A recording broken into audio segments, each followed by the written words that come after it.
Hello friends, welcome to our channel Everything You Believe. If you missed out the part 1 video, please find the part 1 video link in the description given below. Let's continue World War II Part 2. They could not tolerate it any longer. UK gives an ultimatum to Hitler. If we invade Poland, we will declare war against Germany. Hitler ignores this ultimatum, due to which UK officially declares war against Germany. After this, France, Australia, New Zealand, South Africa and Canada also declare war on Germany. The UK Prime Minister, Neville Chamberlain, broadcasted this announcement on the radio. War would exist between us. I have to tell you now that no such undertaking has been received and that consequently this country is at war with Germany. World War II had not actually started here. This period is called phony war. Phony war means war of falsehood. This is to say all these countries had declared war on Germany. But none of these countries gave military support to Poland. And Poland's own army was very old-fashioned. They still used horses in their army. We could not survive at all with Germans' military strategies, and neither Britain nor France could come to save them. Nearly 13 million people were mobilized on behalf of Poland, but it did not take even a week for a German army to defeat them. 8th September 1939, German troops occupy Poland. Here, friends, it is worth mentioning about Hitler's revolutionary warfare strategy, which was called Blitzkrieg. With this help, Hitler successfully invaded many countries. This was a military strategy in which the focus was on speed and stealth. We will invade other countries using tanks so fast that opponent will not get a chance to think. Then our air force will come from above, which was called Luftwaffe, and the invasion will happen at a lightning speed. The word Blitz means lightning in German.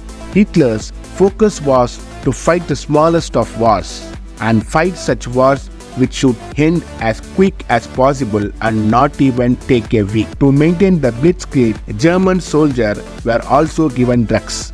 You heard it right, a drug named pervitin was very common, which today we known as crystal meth. Confidential military communiques reveal the Allies suspected the Nazis were using something to supercharge their troops, but they had no idea what it was. When this drug is taken, your fatigue goes away.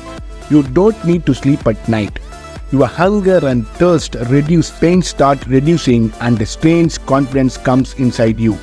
Giving such drugs to soldiers provide to have many advantages, although it would be very harmful of their long-term health, but very useful to win the battle in the short term. Soldiers on the other side would waste their time sleeping at night, but German soldiers would sleep during the day. By working day and night, the work could be completed in just 2 or 3 days. Further, in the story, you will see how successful Blitzkrieg military strategy proves to be for Germany. Coming back to Poland, Poland is not only invaded by Hitler, but the Soviet Union also invades from the other side. After the defeat, Poland is partitioned into two. Half went to Nazi Germany and the other half to the Soviet Union. The Soviets give the logic that this area, which existed before the Russian Revolution, actually belongs to the Soviet. That's why we deserve it. But from the Soviet perspective, there was another country which was the part of Russian Empire before 1917. This country was Finland. Stalin was worried that Germany would invade Finland, and Stalin did not trust Hitler that much. The biggest problem with this thing, the city of Leningrad, where Stalin resided. He was just 50 kilometers away from the Finnish border. In Finland had actually been occupied by Nazi Germany, it would have come very close to Stalin's house.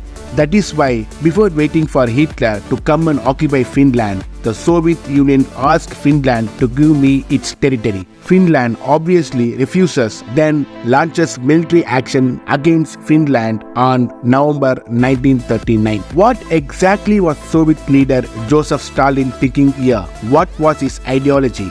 This fight was also a very unbalanced fight. The army of the Soviet Union was much larger than that of Finland. Their equipment was also much better. But this battle continued for more than 2 months and the Soviet could not gain much. Finally, this battle ends in the March 1940 and the Moscow Peace Treaty is signed, under which Finland gives 11% of its land to Soviet Union. Hitler's eyes were not actually on Finland but on Norway and Denmark. In April 1940, Hitler made his plan how Norway and Denmark would be taken under control. On 9th April 1940, Hitler uses his blitzkrieg strategy to invade the country of Norway and Denmark. This fight also does not last long, but a very small countries, how will they able to compete against the German army? The Norwegian government runs away to London to save his life and forms a government in exile in London. Hitler set up a puppet pro-Nazi government in Norway. Britain's Prime Minister Neville Chamberlain accepted his failure, the failure to protect so many neighboring countries from Nazi invasion. Due to this, on 10th May 1940, he resigned from the position of Prime Minister. Sought an audience of the King this evening and tendered to him my resignation, which His Majesty has been pleased to accept. His Majesty has now entrusted to my friend and colleague, Mr. Winston Churchill, the task of forming a new administration on a national basis. The responsibility of sitting on the Prime Minister chair now goes to the infamous Winston Churchill. On the same day, on May 10, Hitler launches an attack against the country of France, Belgium, Netherlands and Luxembourg. This was a declaration of an all-out war. Everyone could see that Hitler was not going to stop now. I had told in the beginning of the video how France had created its own Maginot Line. They were already afraid that Hitler might attack this country, so they had started building a wall on the border.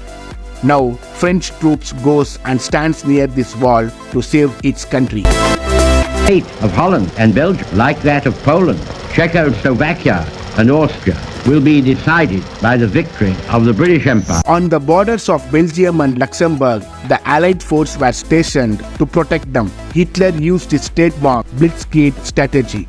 More than 1,000 fighter bomber aeroplanes, around 3 million soldiers on the ground as the offense for Germany. This was known as a Battle of France.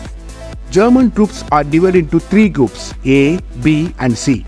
The task of the group B was to attack in Netherlands and then went to Belgium and fought with the Allied forces. Group C jobs was to go to the Maginot Line and attack.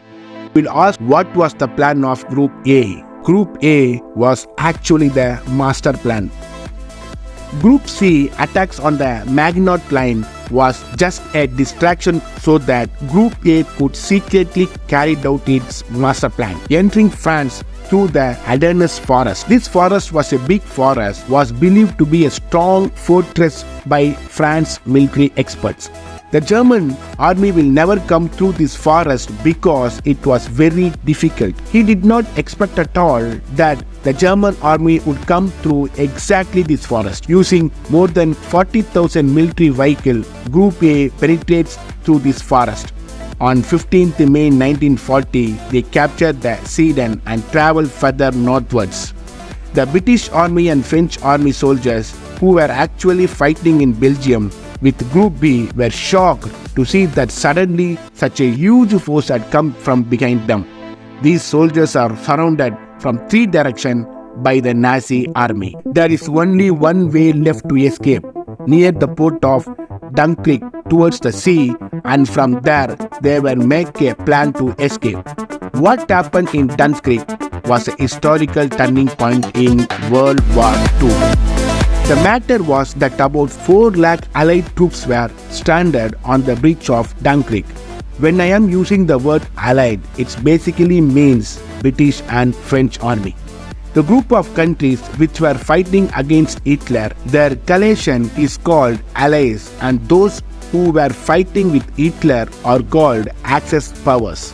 So it was very important to save these Allied soldiers on time because the Nazi army was advancing there very fast. There were no way for them to escape. They could evacuate only through the sea. If it is done on time, 4 lakh troops will be killed here.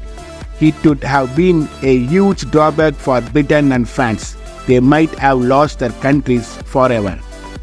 Winston Churchill makes a plan to evacuate the soldier. On 26 May 1940, Operation Dynamo was launched, the biggest evacuation in military history. The German army on the ground had almost reached the beach and was starting to fire on the troops. The German Air Force was attacking the beach in the sky. Christopher Nolan made an amazing film Dunkirk, which masterfully depicts the events that took place there. In this film, the focus is on 3 places of evacuation. First, the counter-attacks on the British Royal Air Force, the British ships that are coming here to save the Allied soldiers. The British Air Force should cover them and to protect the ships. Secondly, there are some private fishing boats present in the English Channel. There are common civilian people who set out to help in the evacuation. And the third one, the events that took place on Dunkirk beach. People are trying to save themselves and help each other. 4th June 1940, about 3.5 lakh soldiers are successfully evacuated, as you might have seen in the film. But the bad news is the most of the military equipment of Allied force get destroyed during its evacuation. After a few days, 22nd June 1940, France surrendered to Hitler.